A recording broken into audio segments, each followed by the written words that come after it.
Halo para pecinta film dimanapun kalian berada, semoga sehat selalu.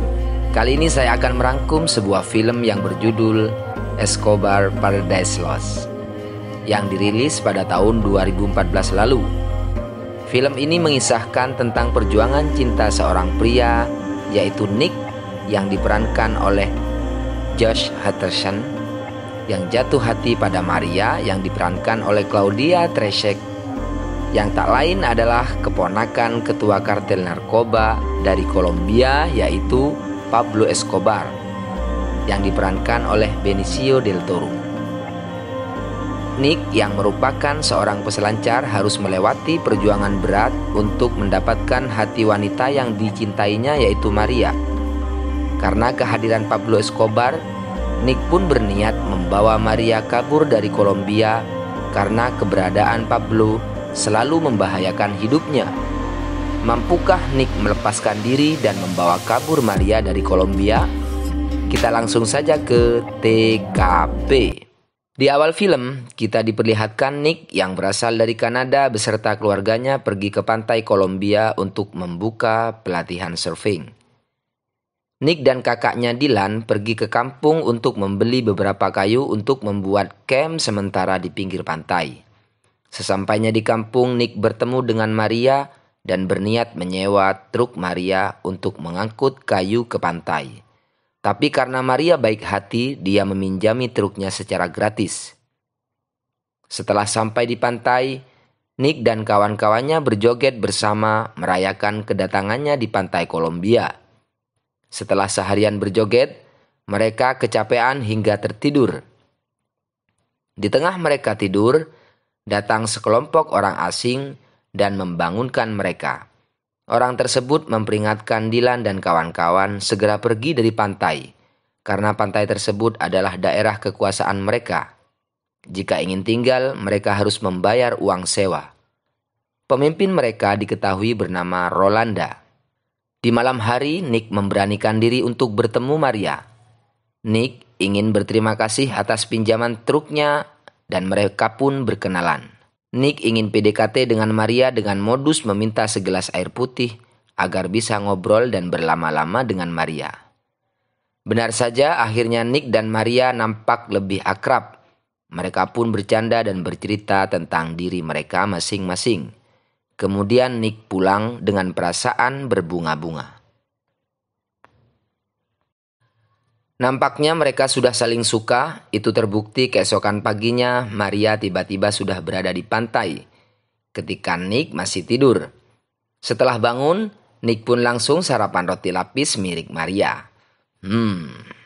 Ternyata sama-sama nahan ya semalaman. Nick pun mengajak Maria berenang dan lagi-lagi, itu si doyan bang namanya. Maria berkata kepada Nick, "Jika kamu ketagihan dengan roti lapisku, datanglah ke tempatku." Keesokan harinya, Nick datang ke tempat Maria.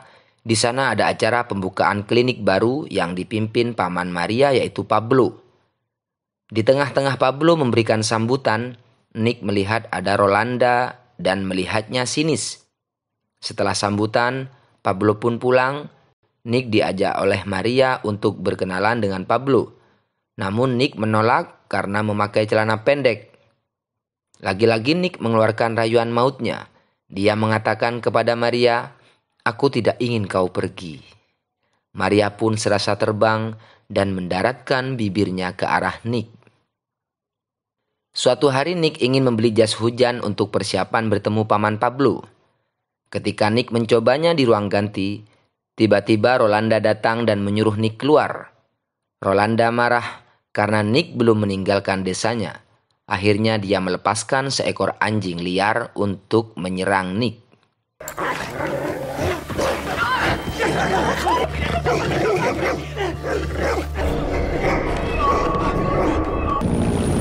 Keesokan harinya Nick diajak Maria untuk datang ke pesta ulang tahun Pablo. Sesampainya di sana, Nick dan Maria berjoget menikmati organ tunggal kesukaan mereka. Maria pun mengenalkan Nick kepada Pablo di kolam renang ketika Pablo asyik bermain air dengan anak-anak. Hola, bienvenido Nick. Gracias. Di malam pesta, Nick terheran-heran melihat kekayaan Pablo. Di tengah Pablo bernyanyi, Nick bertanya kepada Maria, "Dari mana Pablo mendapatkan kekayaan ini?" Maria menjawab, "Kokain." Maria bercerita bahwa penduduk Kolombia sejak dulu sudah biasa mengunyah kokain. Untuk mengalihkan pembicaraan, Maria mengajak Nick untuk berdansa. Di tengah malam, Pablo datang ke kamar Nick. Dengan wajah datar, Pablo memperingatkan Nick agar tidak mempermainkan cinta Maria karena Pablo sudah menganggap Maria seperti anak kandung. Pablo bertanya kenapa tangan Nick terluka. Nick bercerita bahwa dia digigit anjing karena tidak mau pergi dari pantai tempat dia tinggal. Pablo pun mengeluarkan pena dan menulis sesuatu di tangannya dan langsung meninggalkan kamar Nick. Keesokan harinya, Pablo membuat video priwet untuk Nick dan Maria. Pablo mengumumkan kepada semua orang bahwa mereka akan menikah dan akan punya anak yang banyak. Bang Dylan yang hadir pada waktu itu diajak untuk bergabung, namun dia memilih diam dengan ekspresi datar. Scene pun berpindah di camp surfing. Bang Dylan menanyakan kepada Nick apakah Nick melaporkan soal Rolanda kepada Pablo. Dylan memberitahu Nick bahwa Rolanda dan semua anak buahnya tewas digantung terbalik dan dibakar. Namun Nick tidak percaya hal itu. Nick meyakini bahwa Pablo adalah orang baik-baik. Nick pun kembali ke rumah Pablo dan menyapanya. Namun Pablo diam saja. Kemudian Nick bermain dengan Luis, keponakan Maria. Dia ingin bermain kuda poni. Nick segera ke kandang kuda untuk mengambil kuda poni. Penjaga kuda bertanya, "Apa yang kau lakukan di sini?" Nick menjawab, dia akan mengambil kuda poni untuk Luis. Tanpa sengaja, Nick melihat anak buah Pablo sedang membersihkan bekas darah dan pisau. Kemudian Nick masuk kandang kuda dan mulai curiga apa yang telah mereka lakukan.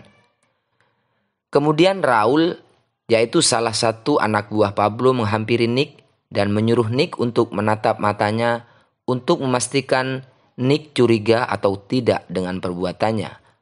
Kemudian Raul menghubungi seseorang dan mengatakan, "Kita punya masalah." Di pagi hari ketika Pablo sedang mengelap mobilnya, dia menyuruh Nick untuk masuk ke dalam mobil dan memperingatkan Nick, "Jika melihat sesuatu beritahu aku. Jangan sampai memberitahu orang lain, bahkan Maria sekalipun." Keesokan harinya Nick mulai gelisah dan mengajak Maria untuk tinggal di pantai saja. Namun Maria menolaknya. Suatu hari, Nick mendengar berita di televisi bahwa Pablo sedang dalam pencarian polisi. Pablo berpesan agar dia dan Maria untuk sementara tinggal bersama saudaranya di tepi pantai. Sementara Pablo akan pindah ke tempat yang aman. Di camp surfing, Dylan menemukan pistol di sebuah laci. Dia memperingatkan Nick agar tidak membawa senjata di tempatnya. Dylan mengatakan kepada Nick bahwa dia sudah gila harta, tapi Nick membela diri dengan mengatakan, "Aku tidak sama dengan mereka." Tiba-tiba istri Dylan, yaitu Anna, datang menghampiri mereka dan memberitahu bahwa ada kabar di radio bahwa Menteri Kehakiman terbunuh dan pelakunya adalah Pablo. Maria pun sedih mendengar kabar itu. Kemudian anak buah Pablo menjemput Nick dan Maria untuk dibawa ke sebuah apartemen persembunyian Pablo. Di apartemen, Nick dan Maria melihat berita di TV bahwa Pablo adalah orang yang paling berbahaya dan paling dicari karena kejahatannya. Beberapa saat kemudian, Pablo datang ke persembunyian dengan mengenakan baju pendeta sebagai penyamaran untuk menemui keluarganya. Tak lama kemudian, saat makan malam, Pablo menerima telepon dan langsung bergegas untuk pergi lagi. Pukul 2:30 pagi, Nick terbangun dari tidurnya karena ada suara gaduh. Ternyata suara itu berasal dari Pablo yang sedang asyik menonton pertandingan sepak bola. Nick pergi ke ruangan Pablo dan meminta izin untuk pulang ke Kanada bersama Maria. Pablo menanyakan apa alasan mereka mau pulang ke Kanada Nick menjawab, saudaranya yaitu Bang Dilan sangat rindu dengan kampung halamannya. Merasa keluarganya terancam, Nick bertemu dengan Dilan di sebuah supermarket dan menyuruh Dilan memesan tiket ke Kanada untuk mereka semua. Ketika Nick dan Maria berkemas, Raul, anak buah Pablo, menjemput Nick. Nick dibawa ke sebuah tempat untuk menemui Pablo. Dalam perjalanan, mata Nick ditutup. Setelah sampai, Nick berkumpul bersama orang-orang kepercayaan Pablo. Di sana Pablo memberitahu bahwa dirinya besok akan masuk ke penjara untuk sementara waktu. Selama dia di penjara, dia ingin mengamankan seluruh aset hartanya di suatu tempat yang rahasia. Nick adalah salah satu orang yang ditugasi Pablo untuk mengamankan aset tersebut. Sebelum berangkat, Pablo memberikan petunjuk di mana barang itu harus disembunyikan dan siapa saja orang yang akan Nick temui. Pablo mengatakan akan ada orang yang mengantarnya ke tempat persembunyian. Setelah misi selesai, pintu persembunyian harus dihancurkan dengan dinamit agar tidak ada jalan masuk ke tempat itu, dan pemandu itu harus dibunuh dengan pistol yang sudah disiapkan Pablo. Nick berangkat dengan perasaan yang sangat ketakutan karena Nick tidak pernah membunuh orang sebelumnya. Setelah sampai, Nick mengikuti petunjuk Pablo yang pertama, yaitu memarkir mobilnya di depan gereja. Nick melihat dari kaca spion ada sebuah mobil yang membuntutinya. Tiba-tiba muncul seorang anak laki-laki yang bernama Martin. Dia mengatakan pada Nick bahwa dia adalah pengganti ayahnya sambil menunjukkan dinamit. Nick tidak percaya begitu saja. Dia turun dan menghubungi Pablo. Nick menanyakan apakah aku akan melanjutkan rencana ini, sedangkan orang yang akan aku bunuh adalah seorang anak. Pablo menjawab, hubungi aku setelah tugas selesai. Martin pun mengantar Nick ke sebuah goa di bawah gunung, di mana barang Pablo akan disimpan di sana. Sesampainya di goa, Martin menceritakan bahwa dirinya sudah mempunyai seorang istri dan anak. Perasaan Nick makin iba pada Martin. Sebelum keluar dari goa, Nick membuka barang Pablo dan isinya adalah berlian. Kemudian, Martin menyelesaikan tugasnya dengan meledakkan mulut goa. Dan mereka pun pergi meninggalkan goa. Kini tugas Nick tinggal satu, yaitu menembak Martin. Di tengah perjalanan, Nick memberikan 2 berlian itu dan menyuruh Martin untuk meninggalkan kotanya karena nyawanya dalam bahaya. Namun Martin tidak mau, karena Martin mempunyai keluarga dan pekerjaan di sana. Akhirnya Nick menodongkan pistol pada Martin. Karena ragu, Martin pun lari ketakutan. Nick berhasil mendapatkan Martin kembali dan menodongkan pistol ke arah Martin sambil mengatakan, "Aku akan menolongmu. Bawa pergi semua keluargamu dari kota ini." Martin pun menganggukkan kepalanya. Sesampainya di desa Martin, Nick melihat ada mobil anak buah Pablo dan dengan cepat Nick mencari jalan lain untuk sampai ke rumah Martin. Sesampainya di rumah Martin, Nick turun dan menelpon Maria. Dia mengajak Maria untuk bertemu di kedutaan Kanada besok pagi jam 9. Kemudian Nick menelpon Pablo dan yang mengangkat adalah anak buahnya yaitu Bambi. Bambi salah bicara sehingga Nick mengetahui bahwa Pablo akan membunuhnya. Setelah Pablo mengakui hal itu, terdengar suara letusan senjata yang berasal dari rumah Martin. Martin dan semua keluarganya tewas dibunuh oleh Raul. Melihat Raul keluar dari rumah Martin, Nick pergi menghindar agar aman dari Raul dan anak buahnya. Raul memeriksa mobil Nick dan menembaki ban mobilnya. Merasa terkepung, Nick pun nekat kembali ke mobil dengan menutupi tubuhnya dengan sebuah kain. Raul meminta bantuan polisi untuk mencari Nick. Sementara itu anak buah Pablo yang lain pergi ke arah mobil di mana Nick bersembunyi. Beruntungnya, ketika sudah dekat, Raul menyuruhnya mencari Nick ke tempat lain. Karena tadi ketika diperiksa olehnya, Nick tidak ada di mobil. Dari dalam kain, Nick melihat polisi dengan jumlah yang sangat banyak datang untuk mencarinya. Dan ada sebuah mobil patroli sedang parkir di samping mobil Nick. Scene berpindah ketika Pablo menyuruh keluarganya pergi ke tempat aman. Karena saat ini Pablo sedang dalam pencarian. Kemudian Pablo menyuruh Bambi melemparkan bola kepadanya. Pablo pun menendangnya ke arah hutan. Setelah Pablo menyuruh Bambi mengambil bola ke dalam hutan, dia menyuruh anak buah yang lain untuk menembakinya. Bambi pun tewas mengenaskan karena sudah salah bicara kepada Nick saat ditelepon. Setelah lama menunggu situasi aman, Nick akhirnya keluar dari persembunyiannya dan menyandra mobil patroli di dekatnya.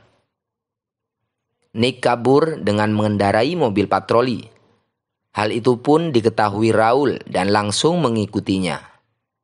Nick berhenti di sebuah kafe untuk menelpon kakaknya. Tetapi yang mengangkat adalah Ana, yaitu kakak iparnya. Dia menangis di telepon dan Nick mendengar suara tembakan. Ternyata keluarga Nick yang tinggal di pantai sudah dibunuh oleh anak buah Pablo. Nick pun sangat marah dan sedih karena kematian keluarganya. Di suatu tempat, Pablo yang selama ini dikenal dermawan dan sangat baik oleh warga, berpamitan karena akan menyerahkan diri ke pemerintah. Mereka disambut histeris. Terlihat Maria juga muncul di tempat itu seakan mengatakan sesuatu kepada Pablo. Namun setelah itu Maria menghilang. Beberapa saat kemudian, Raul yang mengikuti Nick juga sampai ke kafe. Nick memberanikan diri untuk menembak Raul dan anak buahnya. Dan Raul pun tewas. Kemudian Nick pergi ke mobil Raul. Di dalam mobil, Nick menerima telepon dari Pablo dan menanyakan keadaan Nick kepada Raul. Dengan sangat marah Nick menjawab, "Aku masih hidup." Kemudian Nick menembak telepon itu. Setelah menelpon, tibalah saatnya Pablo untuk menyerahkan diri kepada pemerintah. Sebelum berangkat, dia minta didoakan kepada seorang pendeta. Dan Pablo pun menyerahkan diri. Keesokan harinya, Nick menepati janjinya untuk bertemu Maria di gereja dekat kedutaan Kanada. Nick terlihat kesakitan karena sempat tertembak oleh Raul. Beberapa saat kemudian, Maria pun datang. Mereka sempat nangis berjamaah karena terharu atas kejadian yang menimpa mereka selama ini. Kemudian Maria meminta tolong ke kedutaan Kanada untuk menolong Nick yang sedang terluka. Namun hal itu sudah terlambat. Nick banyak kehilangan darah dan akhirnya Nick meninggal di dalam gereja. Dan film pun tamat. Pesan di film ini, bergaulah dengan semua orang, namun jangan lupa tetap pertahankan jati diri dan pendirian di dalam hati. Sampai jumpa di film berikutnya.